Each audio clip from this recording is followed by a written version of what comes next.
Hi friends, welcome to ரதி சமையல் channel. நம்ம இன்றைக்கி ரெட் சாஸ் பாஸ்தா வந்து எப்படி செய்கிறதுன்னு பார்க்கலாம். நான் இன்றைக்கி வந்து பெண்ணே பாஸ்தா வந்து எடுத்திருக்கேன். இந்த மாதிரி நீங்கள் நிறையா ஷேப்ஸில் நிறைய வெரைட்டிஸில் பாஸ்தா வந்து அவைலபிளாக இருக்குது. உங்களுக்கு வேணுங்கிற சாய்ஸ்க்கு நீங்கள் சூஸ் பண்ணிக்கலாம். அதாவது பார்த்திங்கன்னா மில்லட்டில், மைதா, வீட் இது மாதிரி நிறையா ஆப்ஷன்ஸ் இருக்குது. நீங்கள் எது வேணுமோ சூஸ் பண்ணிக்கலாம். இதே மாதிரி எந்த வெஜிடபிள்ஸும் ஆட் பண்ணாமல் நம்ம ப்ளைனாக வேணாலும் செஞ்சுக்கலாம். இல்லை வெஜிடபிள்ஸ் வேணும் அப்படின்னா கூட carrot, beans, capsicum, mushroom, sweet corn இந்த மாதிரி எது வேணாலும் நம்ம ஆட் பண்ணி செஞ்சுக்கலாம். ஃபஸ்ட்டு அதுக்கு சாஸ் வந்து ப்ரிப்பேர் பண்ணிடலாம்.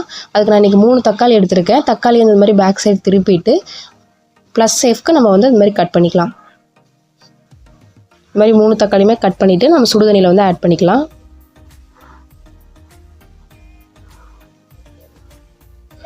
இது கூடவே பார்த்திங்கன்னா காரத்துக்கு தேவையான அளவு வரமிளகா வந்து ஆட் பண்ணிக்கலாம். நான் இன்றைக்கி 5 வரமிளகா ஆட் பண்ணியிருக்கேன். இது ஒரு 5 மினிட்ஸ் வந்து பாயில் பண்ணோம் அப்படின்னாவே டொமேட்டோவோட ஸ்கின் வந்து தனியாக வந்துடும். அந்த நல்லா ஆற வச்சுட்டு டொமேட்டோவோட ஸ்கின் மட்டும் நம்ம நீக்கிட்டு இதை வந்து நம்ம மிக்ஸி ஜாரில் ஆட் பண்ணிக்கலாம். இப்போ இதை எல்லாத்தையும் ஆட் பண்ணிவிட்டு நல்லா நைஸாக இந்த அளவுக்கு பேஸ்ட்டாக அரைச்சி எடுத்துக்கலாம். இப்போ பாஸ்தா வேக வைக்கிறதுக்கு பார்த்திங்கன்னா 1 கப் பாஸ்தாவுக்கு 5 கப் அளவு தண்ணி வந்து நம்ம ஆட் பண்ணணும். ஆட் பண்ணிவிட்டு அதுக்கு தேவையான அளவு சால்ட்டும் கொஞ்சமாக ஆயில் வந்து நம்ம விட்டுக்கலாம். அப்போ தான் வந்து பாஸ்தா ஒன்றோட ஒன்று ஒட்டாமல் வரும். அதுக்காக இந்த மாதிரி தண்ணி நல்லா கொதிச்சு வர டைமில் நம்ம பாஸ்தா வந்து ஆட் பண்ணோம் அப்படின்னா சீக்கிரம் வெந்து வந்துடும். பாஸ்தா வேக வைக்கிற டைம் பார்த்திங்கன்னா ஒவ்வொரு பாஸ்தாவுக்கும் டிஃபர் ஆகும். அதனால் வந்து நீங்கள் அந்த பாக்கெட்டில் பின்னாடி வந்து எவ்வளோ டைமிங் கொடுத்துருக்காங்களோ அந்த டைம் அளவுக்கு நம்ம வேக வச்சு எடுத்துக்கலாம்.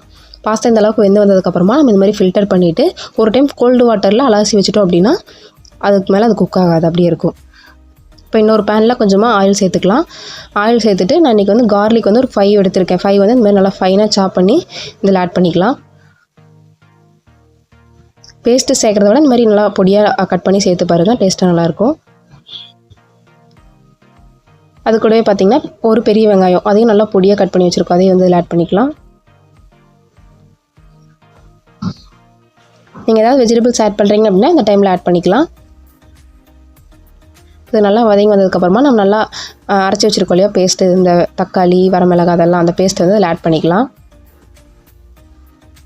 இதை ஆட் பண்ணியாச்சு. இது கூடவே தேவையான அளவு சால்ட்டு, கொஞ்சம் சில்லி பவுடர். ஆல்ரெடி நம்ம வந்து வரமிளகாய் சேர்த்துருக்கோம், அதனால் பார்த்துட்டு காரத்துக்கு தகுந்த மாதிரி சேர்த்துக்கோங்க. இது கூடவே கொஞ்சமாக பெப்பர், அதோட ஃப்ளேவரும் நல்லாயிருக்கும், அதுக்காக ஆட் பண்ணிக்கிறோம்.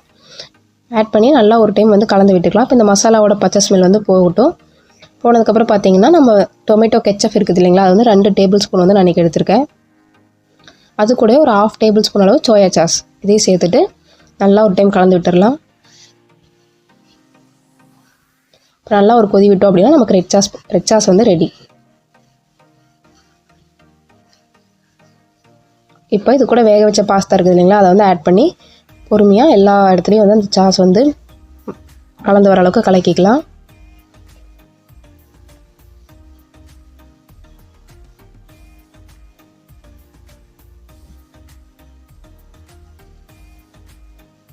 இந்த மாதிரி பொறுமையாக எல்லா இடத்துலையும் சாஸ் வந்து மிக்ஸ் ஆகிற மாதிரி கலந்து விட்டுக்கலாம். எல்லாத்தையும் கலந்து விட்டுட்டு பார்த்திங்கன்னா லாஸ்ட்டாக மேலே கொஞ்சமாக கொத்தமல்லி தழை தூவணும் அப்படின்னா நமக்கு சூப்பர் யம்மியான ரெட் சாஸ் பாஸ்தா வந்து ரெடி. இந்த குழந்தைங்களுக்கு ஸ்கூலுக்கு லஞ்ச் பாக்ஸை கூட செஞ்சு தரலாம், ட்ரையே ஆகாது, சூப்பராக இருக்கும். நமக்கே ஒரு நாள் டின்னருக்கு என்ன செய்கிறதுன்னு தெரியல, போர் அடிக்குது அப்படின்னா இந்த மாதிரிலாம் செஞ்சு சாப்பிட்லாம். பார்த்திங்கன்னா நல்லா இனிப்பு, புளிப்பு, அந்த காரம் எல்லாம் சேர்ந்து டேஸ்ட்டே நல்லா வித்தியாசமாக சூப்பராக இருக்கும். நல்லா ரெய்னி சீசனுக்கு சூடாக செஞ்சு சாப்பிட்டோம் அப்படின்னாலும் நல்லாயிருக்கும். கண்டிப்பாக ட்ரை பண்ணி பாருங்கள். ட்ரை பண்ணி பார்த்துட்டு எப்படி இருந்துச்சுன்னு கமெண்ட்ஸில் சொல்லுங்கள்.